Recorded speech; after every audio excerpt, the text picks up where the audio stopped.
Bonjour à tous, merci d'être avec nous pour une trentaine de minutes sur le sujet de comment faire sa place sur un secteur déjà bien occupé. Vont m'accompagner pendant ces 30 minutes Julia Bijawi pour Frishti. Bonjour Julia. Bonjour à tous. Et Antoine Porte pour Lydia. Alors, Bonjour Jolie. bonjour Antoine. Donc Julia, vous êtes dans le domaine de la food tech. Vous êtes lancé avec Frishti qui est, comment on pourrait le définir, c'est la restauration comme à la maison, mais livrée à la maison, c'est ça? Voilà, c'est ça. C'est une plateforme de livraison qui vient sélectionner les meilleurs partenaires et la meilleure offre pour combiner la qualité avec la praticité, le tout à un prix abordable. Voilà. Et vous, Antoine, c'est la fintech, c'est-à-dire le domaine des opérations bancaires peer-to-peer, particulier à particulier, avec différentes possibilités. Voilà, Lydia, c'est une application de paiement mobile instantané qui permet de rembourser ses amis, payer en magasin en son contact, payer en ligne et dans les applications. Alors, je vais commencer par un retour d'expérience avec vous, Lydia, sur le domaine de la food tech, qui est aujourd'hui, s'il y a bien un domaine qui est surpeuplé, entre guillemets, c'est bien celui-ci. Alors, c'était peut-être pas le cas à l'époque où vous avez lancé Frishti. Racontez-nous comment ça s'est passé à l'origine, ce projet. Alors oui, effectivement, on peut difficilement faire plus concurrentiel que la food delivery en ce moment. Et pour autant, il y a 4 ans, ça n'existait quasiment pas. Ce qui existe, enfin bref, c'était des très vieux modèles qui n'étaient pas très utilisés. Deliveroo, quand on a eu cette idée, n'était même pas présent en France. Donc, et puis tout le monde, voilà, tout le monde s'est un peu réveillé en même temps. Et puis aussi parce que les technologies se sont perfectionnées, le service est devenu meilleur, les clients étaient plus prêts.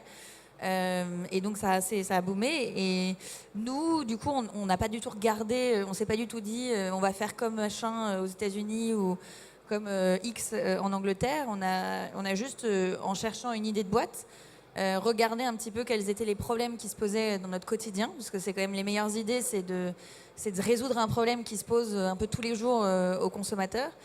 Et on travaillait beaucoup, on mangeait très mal, alors qu'on était tous les deux, donc avec mon associé, assez gourmets, mais impossible de faire des courses, d'acheter des produits frais, d'avoir l'énergie de cuisiner le soir.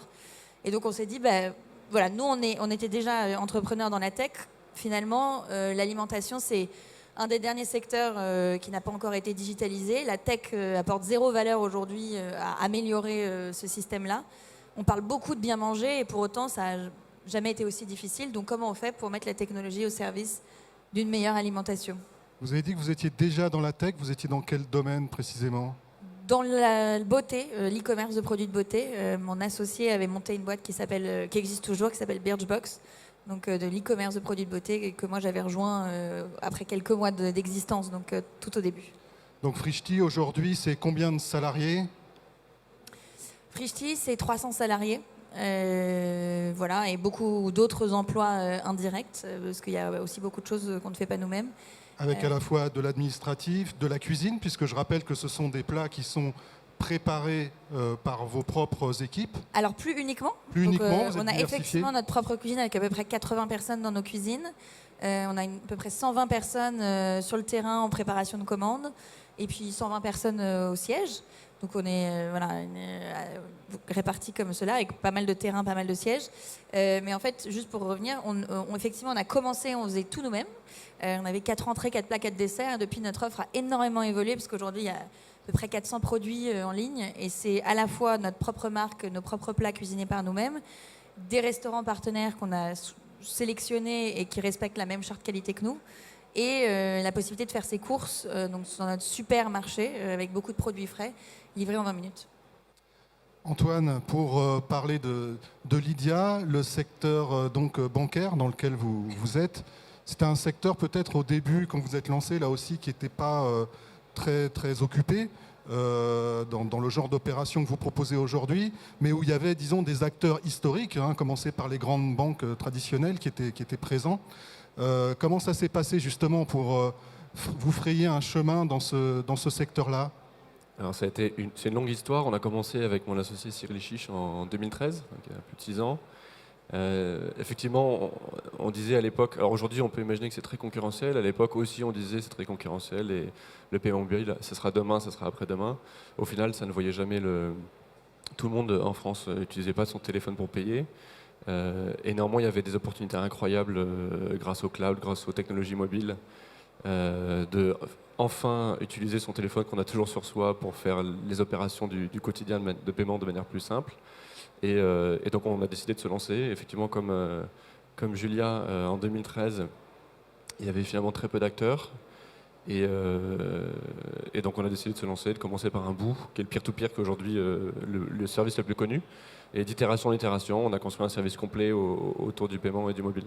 Et puis, comme vous me l'avez dit lorsqu'on a préparé ce rendez-vous, ce secteur technologique, il était très présent très vite, par exemple dans la musique ou dans le tourisme, et la banque, qui est quand même quelque chose qui est très utile, très quotidien pour les gens, était complètement à la traîne là-dessus. C'est vrai, on parlait énormément d'ubérisation, de disruption, et finalement dans tous les services financiers, alors aujourd'hui il y a un plein boom de ce qu'on appelle la fintech, mais à l'époque il y avait quasiment rien, il y avait quelques toutes petites initiatives, les banques avaient des projets, mais finalement le particulier n'avait toujours pas accès à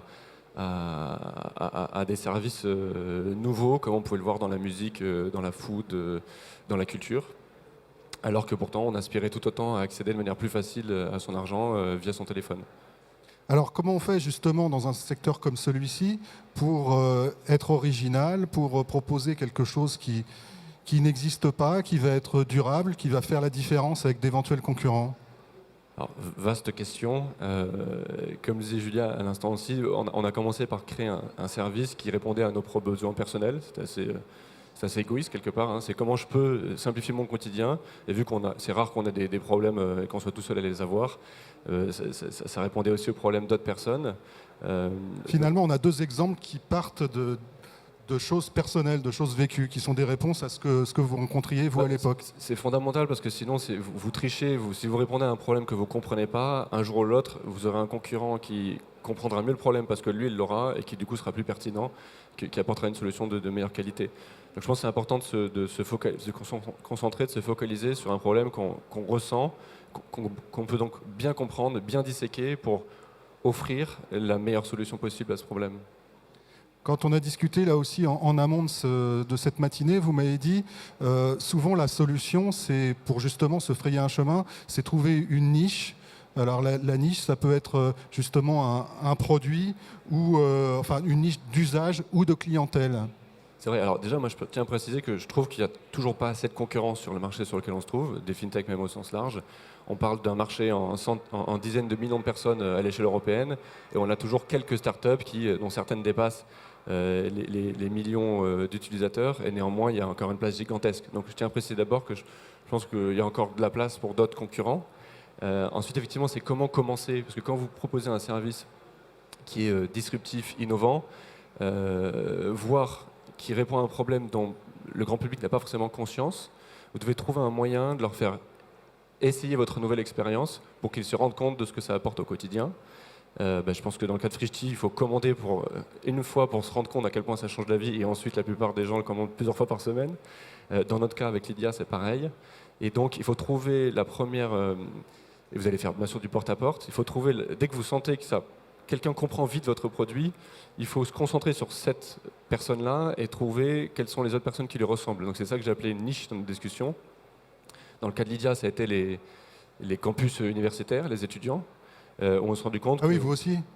En campus universitaire, ça nous rappelle des choses c'est vrai, ça. Par rapport à de grandes réussites. Et pourtant, ce n'était pas réfléchi, parce que quand vous lancez un produit, vous ouvrez, vous n'allez pas forcément réfléchir à l'avance à une verticale, à une niche et y aller, parce que sinon, il faudrait tous les tester.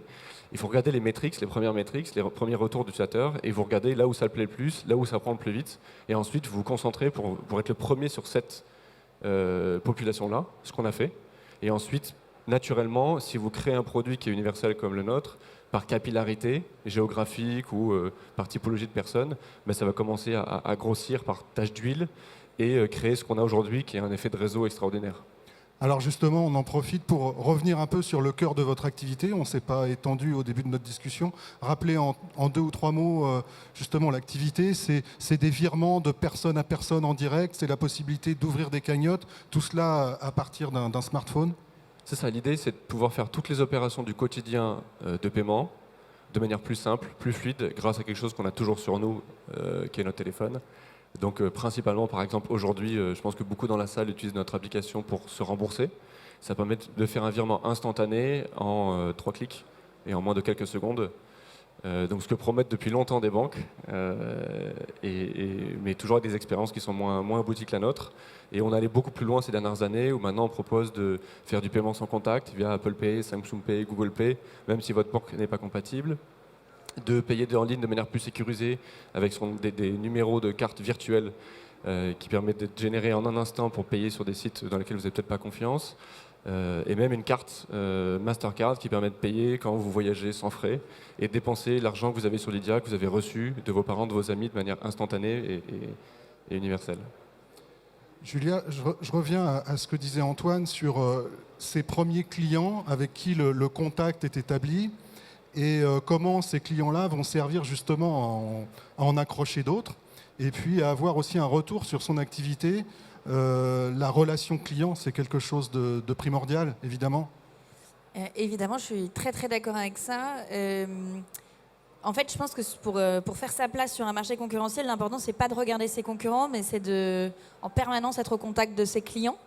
Je crois que les boîtes qui réussiront demain, enfin aujourd'hui et demain, c'est plus celles qui feront du marketing, c'est celles qui fourniront un produit qui est tellement incroyable que les gens reviendront, en parleront autour d'eux et puis reviendront. Je pense que la valeur qui est aujourd'hui est peut-être dépensée dans des campagnes marketing est aujourd'hui progressivement réinjectée dans la valeur du produit et donc dans la valeur qui est délivrée aux clients.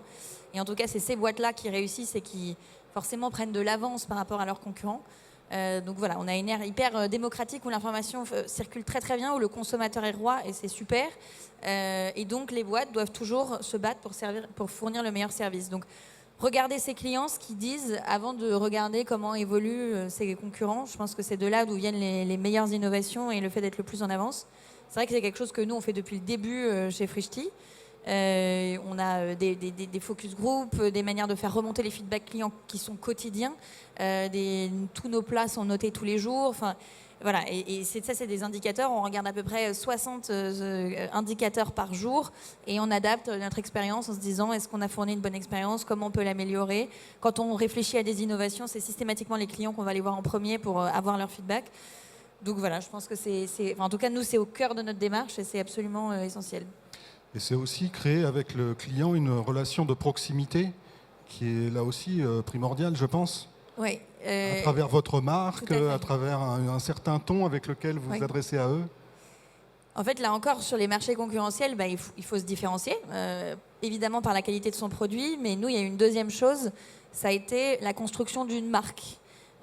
Frishti, depuis le début, on a attaché énormément d'importance, donc ça fait 4 ans que ça existe, à créer une marque forte. Et c'est quoi une marque forte ? C'est une marque qui a des codes, un environnement visuel, de tonalité, qui s'adresse d'une certaine manière à ses clients, et puis qui cherche toujours, enfin en tout cas c'est ce qu'on fait, à surprendre son client, à créer un lien, une connexion émotionnelle avec lui. Donc par exemple, depuis notre premier chèque, déjà on l'a fait un graphiste qui nous a designé une identité de marque, alors que on a dépensé très très peu d'argent pour lancer Frishti, mais voilà, on avait choisi un photographe professionnel pour que les photos soient belles, etc. Donc depuis le début, on a attaché de l'importance à ça. Et puis, notre petit exemple, c'est depuis le début, dans les premières commandes, on met un mot manuscrit pour souhaiter la bienvenue et remercier de la première commande. C'est tout con, mais ça fait hyper plaisir aux gens. Et nous, on est là on est un service de food. Donc on est là pour livrer les gens, que vous le disiez, plusieurs fois non, c'est Antoine qui le disait, plusieurs fois par semaine, peut-être même demain plusieurs fois par jour, pour différents usages. Donc en fait, on est là pour créer une relation durable. Et ce lien émotionnel, lui, il est irremplaçable. Si vous faites bien votre travail, vous créez quelque chose, une relation avec vos clients, vous les écoutez, vous leur parlez d'une certaine manière. Et ça, personne ne peut vous copier. Voilà. Vous livrez les gens et les entreprises désormais, je crois. Il y a tout un service qui se développe vis-à-vis des entreprises. Oui, tout à fait. Depuis 1 an et demi, on a un service B2B. On livre des plateaux repas, on fait des événements. On installe des cantines virtuelles pour les petites et moyennes boîtes qui n'ont évidemment pas les moyens d'installer des restaurants collectifs. Donc c'est aussi quelque chose qu'on développe et qu'on n'avait pas forcément en tête. Et d'ailleurs, ça c'est intéressant dans le cadre d'être à l'écoute de ses clients. Nous, on a monté Frishti en pensant ça va cartonner le soir, c'est sûr. Et en fait, on est devenu un acteur leader au déjeuner, parce que notre positionnement prix et puis notre service finalement correspondait à ce que voulait le client au déjeuner. Et puis depuis un an, on a fait évoluer notre offre pour que ça corresponde à ce que voulait le client le soir. Mais en fait, historiquement, notre business était très orienté déjeuner et ce qu'on faisait ne plaisait pas le soir. Donc, à un moment donné, on s'est résolu à l'évidence. On s'est dit comment on fait évoluer notre offre et c'est la raison pour laquelle on a progressivement rajouté le supermarché, les restaurants, parce que ça correspondait mieux à ce que voulaient les gens, à leur budget. Voilà, c'est toujours cette idée d'être à l'écoute. Être à l'écoute, et je reviens vers vous, Antoine, évoluer aussi dans son offre, hein, c'est ce que vous développiez à l'instant. C'est quelque chose qu'on entend beaucoup chez les entrepreneurs, hein, dans la tech, mais partout. C'est que le projet à l'arrivée, enfin une fois qu'il est lancé, n'est pas forcément exactement le projet tel qu'il était pensé à l'origine. C'est-à-dire qu'on peut partir sur une cible, un produit, mais tout ça peut évoluer parce qu'on fait des découvertes, parce que la demande bouge et parce qu'on s'enrichit d'expérience et on peut réajuster un petit peu son offre. Oui, c'est certain. L'avantage d'être très proche de ses clients, et quand on monte sa boîte, quand c'est une start-up, on peut l'être, contrairement à un grand groupe qui a du mal à percevoir des signaux faibles, et du coup, souvent, elle passe par les intermédiaires comme des agences conseils pour comprendre ce que ses clients ressentent. Donc l'avantage d'être une petite structure, ça permet de rester très proche de ses clients, d'être à leur écoute, et de percevoir donc, ces fameux signaux faibles qui vous permettent de faire évoluer votre démarche, votre marque, votre produit, votre service, bien avant d'autres, parce que vous allez les percevoir dès le début, vous allez pouvoir les anticiper, et être au bon moment et répondre à la problématique au bon moment. Et bien sûr, oui, vous partez au début avec une idée qui est souvent très large, très belle, très long terme. Et finalement, ce qui est le plus intéressant dans cette démarche d'entreprendre, c'est le chemin, c'est au quotidien, répondre à vos problèmes de boîte, répondre aux problèmes de vos clients. Et c'est le plaisir qu'on prend à réfléchir et à trouver des solutions. Et donc à chaque fois que sur votre chemin, la chance quelque part vous met une nouvelle problématique et que vous vous sentez capable de la traiter et que vous pensez que vous avez une bonne réponse, il faut sauter sur l'occasion et la travailler. Par rapport à votre secteur, comme je l'ai dit, il y a quand même de gros acteurs bancaires. Est-ce que vous avez déjà été approché par justement d'éventuels concurrents, futurs concurrents, mais qui étaient déjà dans la place, hein, des grands groupes bancaires? Est-ce que c'est déjà arrivé? Et si ça n'a pas été le cas, comment vous voyez cette possible perspective? C'est une question que j'aime beaucoup. Je pense qu'on n'a pas été assez approché et je trouve ça vraiment anormal en tant que Français, parce que je trouve que la concurrence, c'est quelque chose qui est très sain, surtout quand ça tire vers le haut. Typiquement, la concurrence entre startups, ça pousse la qualité vers le haut, parce que du coup, le seul moyen dont on a de se différencier, c'est de faire mieux que le concurrent. Et donc, c'est une course constante à la qualité, et donc à la remise en question, à l'organisation de son entreprise et de son produit. Et malheureusement, votre question c'était à peu près des grands groupes. Je trouve qu'il n'y a pas assez de grands groupes, même si ça change ces derniers temps, qui voient cette concurrence quelque part d'un bon œil et qui s'en servent pour se remettre en question. Donc non, je trouve qu'il n'y a pas eu assez de collaboration, on n'a pas été assez approchés. Peut-être que c'est lié à une crainte, à une incompréhension. Il faut dire aussi que notre agilité fait qu'on est capable de se retourner, de changer, de lancer quelque chose en l'espace de quelques mois. Là où un grand groupe, ils doivent pouvoir se projeter sur des années. Donc c'est peut-être ça qui complique la relation. Alors, Julia, pour revenir justement à ce secteur très concurrentiel dans lequel vous êtes, est-ce que justement ça pose un problème, selon vous, le fait qu'il y ait beaucoup de monde par rapport à, surtout quand on démarre, à d'éventuelles levées de fonds, des choses comme ça, aller chercher des partenaires? Est-ce que le fait qu'il y ait beaucoup de monde, selon vous, c'est un problème, ou est-ce qu'au contraire, ça prouve que le secteur est porteur, justement, et c'est plutôt quelque chose qui peut mettre en confiance d'éventuelles aides? Alors évidemment, ça prouve qu'il y a un marché, qu'il y a une appétence client, qu'il y a beaucoup d'intérêt. Mais évidemment, effectivement, là, on a plus parlé de la concurrence qui tire vers le haut par rapport au service à servir le client. Si ce qui est positif, le problème effectivement d'un univers trop concurrentiel, c'est qu'au bout d'un certain moment, quand vous avez des concurrents qui sont trop bien fundés, évidemment plus personne ne veut vous financer. Parce qu'un investisseur, il ne voudra pas financer une boîte qui se lance 3 ans après tout le monde, quand les concurrents principaux ont levé déjà des centaines de millions d'euros, voire même des milliards. Donc évidemment, la concurrence vient loquer les marchés. Et je pense que nous, déjà, on a levé beaucoup d'argent pour le marché français et ça a probablement décourager plein d'autres boîtes, ou plein d'autres investisseurs de financer d'autres boîtes un petit peu sur le même domaine. Ça a un petit peu loqué le marché. Et puis quand on regarde par rapport à nos concurrents américains, anglais, on est aujourd'hui moins bien financé. Donc on se débrouille, on a une forte différenciation de notre produit, on fait les choses de manière avec plus de marques, moins de marketing, avec des modèles plus lean, logistiques, qui fait qu'on crame beaucoup moins d'argent. Mais effectivement, ça peut devenir un problème. Et c'est de toute façon un peu inévitable dans le web, c'est-à-dire qu'il y a mécaniquement une concentration autour de très très gros acteurs. Quand un marché est défriché et que les gens ont trouvé les bons modèles, derrière, en fait, il y a quelques acteurs qui vont lever beaucoup d'argent et devenir des géants et emporter les marchés. Le web, finalement, est un marché assez oligopolistique, je ne sais pas comment on dit, mais en tout cas qui concentre quelques très gros acteurs qui, derrière, effectivement, deviennent tellement gros, ont tellement de fonds, que ça devient assez difficile pour des plus petites boîtes d'émerger et de se financer. Alors, on va prendre quelques questions à la volée des gens qui nous regardent et qui sont curieux de vous interroger. Donc, 2 questions en une, Julia, pour poursuivre. On nous demande une question très concrète. Comment arrivez-vous à livrer toutes ces quantités de repas par semaine avec relativement peu de cuisiniers ? Alors, nous n'avons pas de robots en cuisine, pas encore, ça reste parfaitement artisanal. Mais en revanche, comme je le précisais, notre offre a beaucoup évolué et nous ne sommes plus les seuls à cuisiner ce que l'on livre sur la plateforme. Donc en fait, on a énormément de cuisines partenaires, de restaurants partenaires. Une grosse partie de notre chiffre d'affaires est faite aujourd'hui aussi par des produits qu'on ne cuisine pas, notre partie supermarché. Donc voilà, notre cuisine, les 80 cuisiniers sont dédiés à cuisiner l'offre Frishti. Et en fait, aujourd'hui, c'est une offre parmi tant d'autres sur la plateforme Frishti. Autre question, je vais la poser aussi à Antoine ensuite. Donc on dit votre entreprise est amenée à grandir. Comment réussirez-vous à rester proche de votre niche de clients et à rester concurrentiel ? Alors vous l'avez déjà évoqué un peu tout à l'heure, mais justement c'est un peu la question de la crise de croissance. Comment on fait par rapport à ça pour suivre ce rythme parfois infernal ? Parfois c'est une bonne nouvelle, mais ça va plus vite qu'on ne pensait.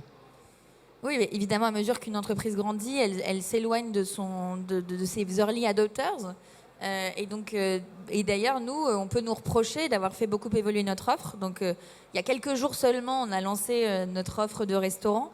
Et il y a beaucoup de réactions positives et puis aussi négatives de dire, non, mais moi, ce que j'aimais chez Frishti, c'est que vous cuisiniez tout vous-même. C'était ça votre différence. Maintenant, vous devenez comme toutes ces autres plateformes. Donc, non, on ne devient pas comme toutes ces autres plateformes parce que notre modèle logistique reste très différent et que notre sélection et la qualité avec lesquelles on sélectionne nos partenaires est tout autre.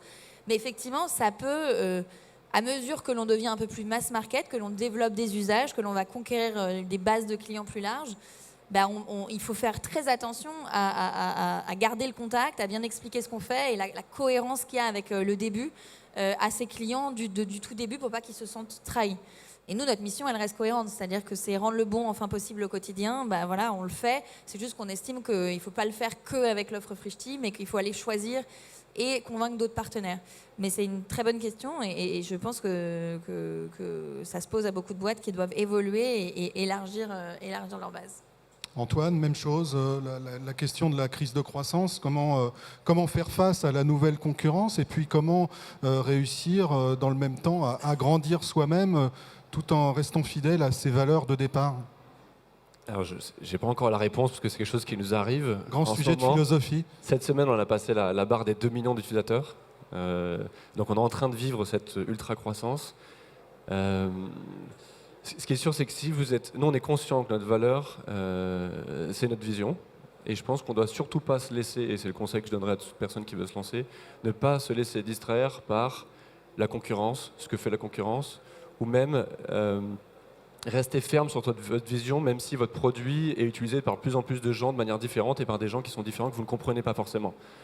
Vous devez connaître absolument votre clientèle, et donc soit vous êtes capable de tous les connaître, mais souvent c'est rare, soit vous restez concentré sur ceux que vous connaissez bien, souvent c'est vous-même, c'est les gens qui représentent votre équipe, et vous concentrez là-dessus, parce qu'il faut rester ferme sur votre vision, claire, parce que sinon les gens au bout d'un moment ne comprendront plus où vous allez, ils n'arriveront plus à lire votre démarche, et ça créera une opportunité pour la concurrence qui voudra vous prendre cette niche de positionnement.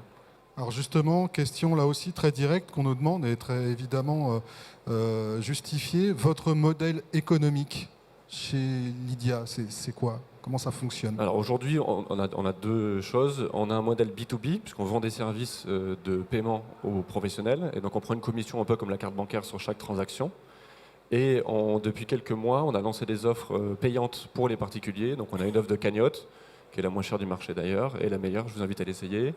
On a lancé une offre premium, qui permet notamment d'avoir une carte de paye à l'étranger. Et tout un tas de nouveaux services qui nous coûtent, sur lesquels on pense qu'on apporte une valeur importante, notamment en termes de sécurité pour les paiements sur Internet, et où on va proposer aux clients cette option payante. Autre question sur vos rémunérations. Alors je sais que ce n'est pas toujours évident de poser cette question, surtout ici en France. Est-ce que vous pouvez nous en parler? Combien vous prenez, vous, par mois, par rapport à votre activité? Comment ça évolue? Est-ce que vous pouvez nous donner une idée? En termes de salaire, vous voulez dire? Salaire. Alors, non, je ne donnerai pas mon salaire, mais en revanche, je peux vous dire que je suis loin d'être la personne la mieux payée de ma boîte. Idem pour mon cofondateur. On gagne le même salaire pour le coup, égalité cofondateur, homme-femme, etc. Mais on a plein de membres de notre codir qui sont mieux payés que nous et c'est normal. Enfin, même s'ils sont incentivés en equity, ils le sont moins que nous. Et surtout, le plus important, nous, on réussira pas sans une équipe de direction, et même une équipe au sens large extrêmement solide. Et donc, on n'a pas du tout hésité le plus important pour nous, c'est de réussir à attirer ces talents qui vont nous aider à construire le succès de demain. Et donc, ça nous pose vraiment zéro problème d'être moins payé qu'eux à date. Voilà. Antoine, sur le sujet? Alors moi déjà, je pense que ça intéresse surtout qui veulent se lancer, savoir s'ils arriveront à en vivre. Je vous le dis tout de suite, les premières années, non. Nous, on ne s'est pas payé les 2 premières années. Ensuite, on s'est payé de manière très mal par rapport à ce qu'on pourrait avoir sur le marché. Donc, c'est clairement pas pour l'argent qu'on l'a fait. Maintenant, on se paye mieux, surtout pour pouvoir continuer en fait et pas avoir des problématiques dans notre vie du quotidien. Donc, c'est plus pour que la vie perso soit plus... Il n'y a pas de problème dans la vie perso pour pouvoir se concentrer bien sur notre vie professionnelle. Ce qui est sûr, pour revenir sur la concurrence, parce que ça touche aussi les salaires des employés, il ne faut vraiment pas accepter la surenchère, que ce soit dans la communication, que ce soit dans le prix des loyers des bureaux, et même dans le salaire des employés. Il y a de plus en plus de belles boîtes qui lèvent beaucoup, et qui, pour se simplifier la vie, surpayent. Alors surpayent plus que le prix du marché, que ce soit pour les le mètre carré des bureaux, on en parlait tout à l'heure, les salaires et même les publicités. Parce que si vous rentrez dans la surenchère, déjà vous n'êtes plus dans les normes, et vous faites quelque chose pour gagner du temps, et au final, ça va casser le marché, il sera plus sain, et il y aura peut-être un gagnant, mais il y aura surtout beaucoup de perdants, et ça sera très vite ensuite de revenir à une base saine. Je pense ça notamment dans le milieu des fintech. Il y a beaucoup de concurrents de Lydia qui proposent beaucoup de produits gratuits, plein de choses qui paraissent invraisemblables. Après, tous les utilisateurs pensent que c'est gratuit et que c'est normal, alors que ça l'est pas. Et un jour, il y a un retour de bâton, 1 an, 2 ans, 3 ans plus tard, où soit les boîtes disparaissent parce qu'elles n'ont pas un modèle pérenne, soit le pricing change et d'un coup, ça devient payant et les utilisateurs ne comprennent plus pourquoi. Et alors, c'est là qu'une nouvelle startup arrive et dit, elle aussi, c'est gratuit, et on tourne en rond. Et vous avez que les entreprises qui finalement font que mourir. On le voit beaucoup malheureusement de plus en plus dans nos quartiers où il y a des petites boîtes qui se lancent et qui ferment au bout de 2 ans et c'est pas normal. Il faut qu'on arrive à être tous bien fermes sur notre vision, créer des business sains qui sont là pour durer dans le temps. Pour pas faire des promesses qui ensuite disparaissent. Ça pourrait être un beau mot de la fin. Il nous reste quelques secondes. Si vous avez un ultime conseil à donner aux futurs entrepreneurs qui sont ici, qui vous écoutent, les gens qui ont un projet dans la tête ou qui sont déjà lancés, qu'est-ce que vous pouvez leur dire en priorité en quelques secondes? Je pense que mon conseil principal, ce serait d'être honnête. Être honnête avec soi-même. Déjà, est-ce qu'on est fait pour entreprendre? C'est particulier, c'est challenging, c'est très attirant parce qu'aujourd'hui, les entrepreneurs sont un peu vus comme des rockstars, etc. Mais je pense que c'est très exigeant et que parfois on l'oublie et que, en tout cas, c'est pas fait pour tout le monde. Être honnête aussi vis-à-vis de est-ce que mon idée est vraiment bonne? Est-ce qu'elle apporte une valeur aux clients? Est-ce que parce que sinon si vous l'êtes pas, il faut pivoter et ça veut pas dire que je pense qu'il y a personne qui a des bonnes idées du premier coup. Il faut juste aller très vite se confronter à ses clients et pas imaginer son produit, je pense, pendant 8 mois dans un laboratoire et puis ensuite aller se confronter. C'est tout de suite obtenir et construire avec ses clients. Donc je pense l'honnêteté, la remise en question permanente, c'est ce qui fait qu'on peut réussir au début. Merci. Antoine, un dernier mot. Ouais, très vite. Ça va être dur, très dur. Donc prévenez votre entourage, mais il ne faut pas avoir peur. La difficulté, c'est bien, c'est sain. Donc préparez-vous si vous voulez vous lancer et n'ayez pas peur de vous lancer. Il faut essayer, échouer et réessayer encore jusqu'à trouver la bonne solution. Mais si c'est là, si vous sentez que c'est là que vous allez, dans l'entrepreneuriat, que vous allez vous épanouir, allez-y, il ne faut pas remettre à demain, lancez-vous. Donc bon courage, bonne chance. Merci Antoine, merci Julia. Merci. Bonne journée. Merci beaucoup.